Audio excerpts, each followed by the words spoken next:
Good morning, friends. Today we are going to see the next part of capital gain. Seen what are the basic concepts like capital asset, transfer, transactions not regarded as transfer, then computation of capital gains format. So today let us go further into that. So first we'll think cost and nature of costs allowed as deduction for computing capital gains. Then cost of inflation index values.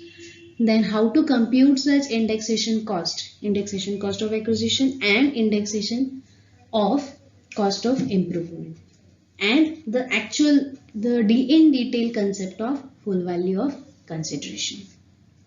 So let's see all these concepts today.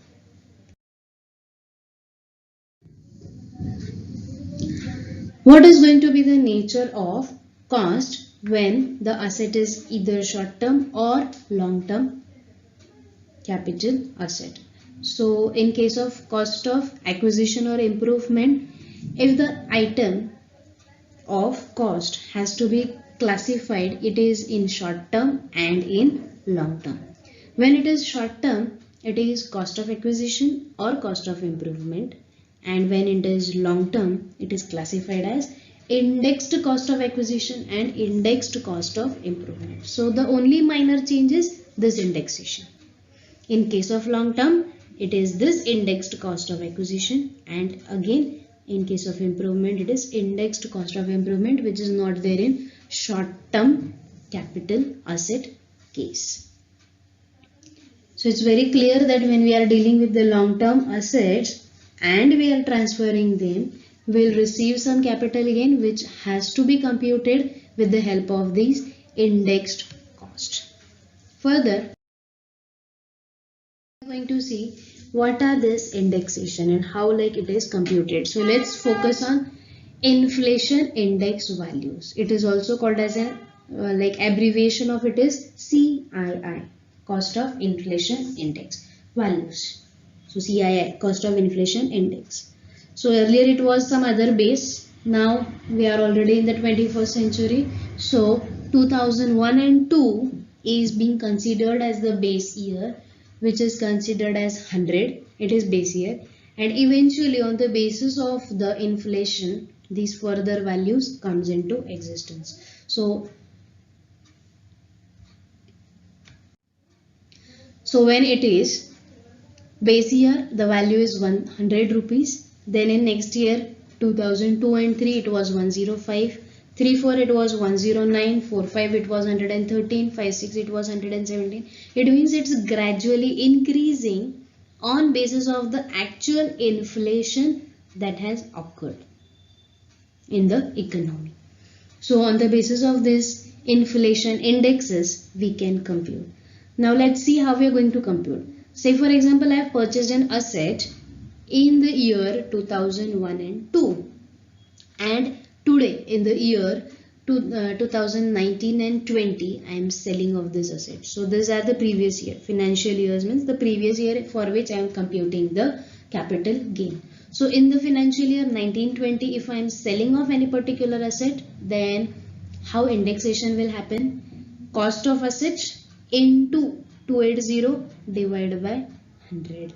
So this is how I am going to compute the indexation. Further we are going to see the formula, but just for your information I told you right now. So these are the cost of inflation index. It's better that we learn at least the current inflation index, so that becomes easy for us every time referring into some books or some tables on the Google makes it time consuming. So at least we can remember few important years like the recent years inflation index values. For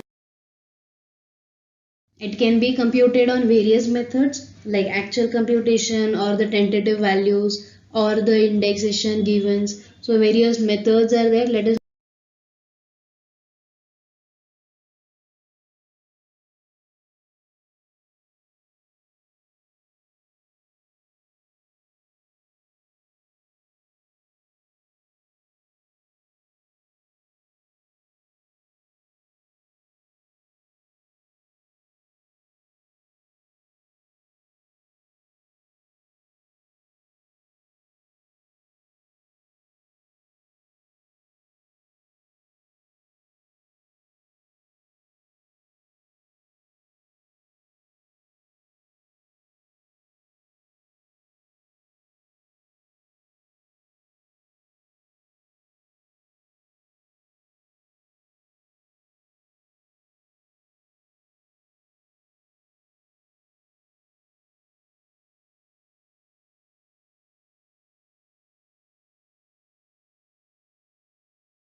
Cost of improvement.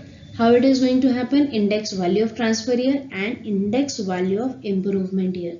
Just this value or the denominator is changed because now I don't have acquisition cost, now I have improvement cost. So in whatever year I have improved, I will be dividing it by a improvement year, and the multiplication will be done to the cost of improvement and not the cost of asset. So both formulas are very easy. We'll multiply it with the index value of the year in which we are actually transferring, and we'll divide by the index value of that particular year where we have actually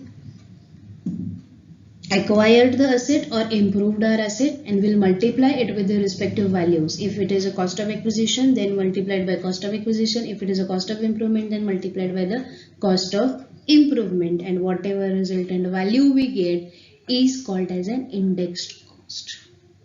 May it be acquisition cost, may it be improvement cost. Next, cost of transfer. Now what exactly this cost of transfer is? As in earlier lectures also we have seen. Let's see today in detail. Say I was about to sell my asset, but I was not finding out the customer. So I appointed an agent. To such agent I was supposed to give commission, brokerage or any such remuneration which was in exchange to the efforts taken by such person. So what I will be doing? I will be paying something that will be amounting to cost of transfer. Along with this, I need to pay some expenses for registration as well. Say I have sold off my vehicle. Say I have sold off my fixed assets like building or my residential house or land or anything like, which involves the stamp valuation and registration. Now whenever such registration has to be transferred from one person to another, then this registration needs there is an incurring of cost on these registration charges. So these all expenses occur only because I am transferring the asset. Otherwise they might not have been occurred also. So all such expenses are cost of transfer, and they shall be deducted from my cost of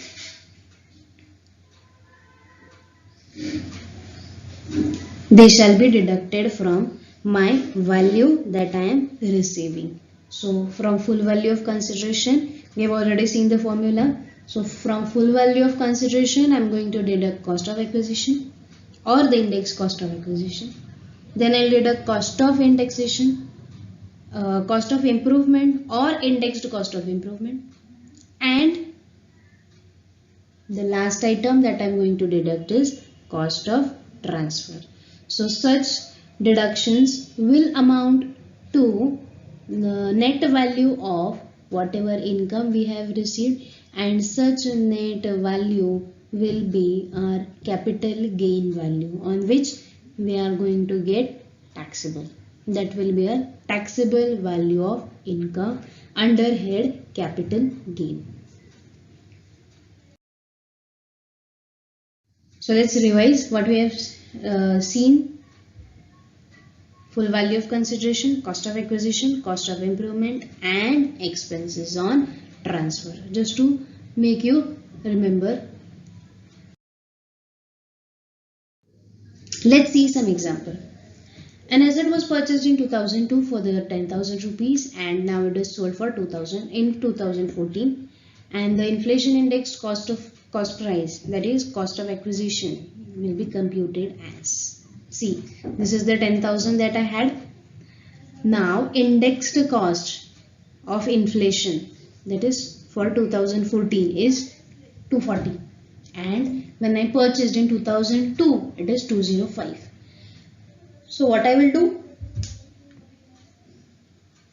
cost of acquisition, that is rupees 10,000, will be multiplied by transfer year index value and divided by index value of year of purchase. and whatever resultant amount we get is termed as an indexed cost of acquisition. Similarly, you can also compute the indexed cost of improvement.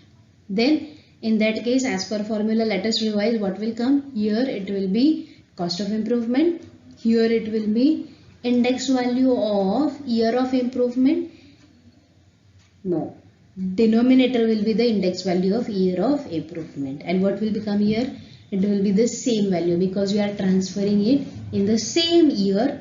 That is, the year of transfer remains the same in both the cases, whether it is cost of acquisition or cost of improvement. The only things are changing is this cost, because this is now my acquisition cost. In that case it will be cost of indexation. And now here, this is my year of 2000. Instead of 105, it will be my year of improvement. Say I have improved it in 2005, then I'll be dividing it by the indexed value of 2005.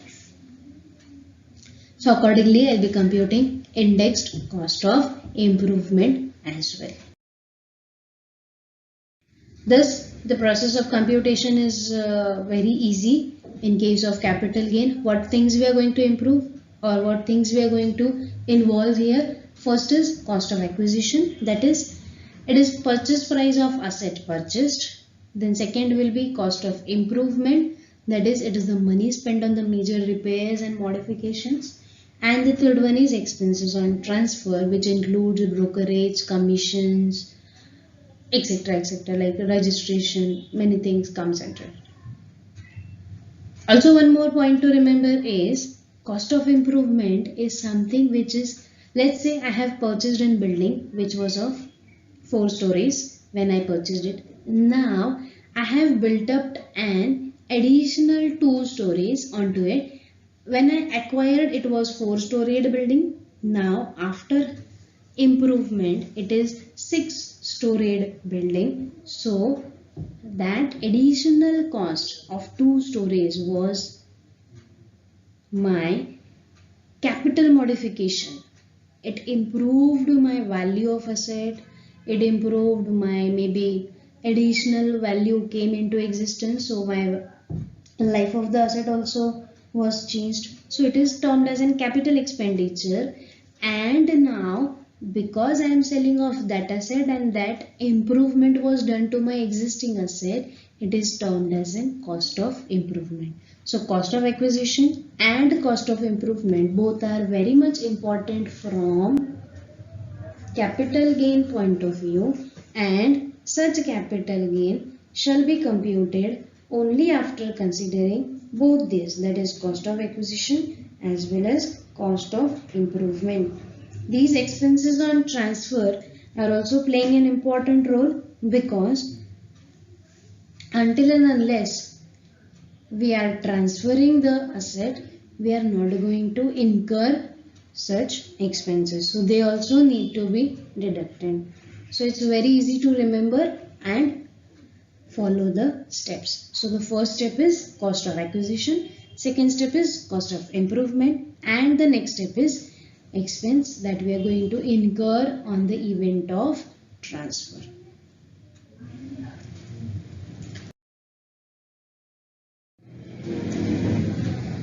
Why indexation has to be done is an important part for the day. Indexation is very important because if indexation is not done, we cannot compare our full value of consideration and the cost of asset. And if the values are not comparable, how can I sell? I'll just give you example.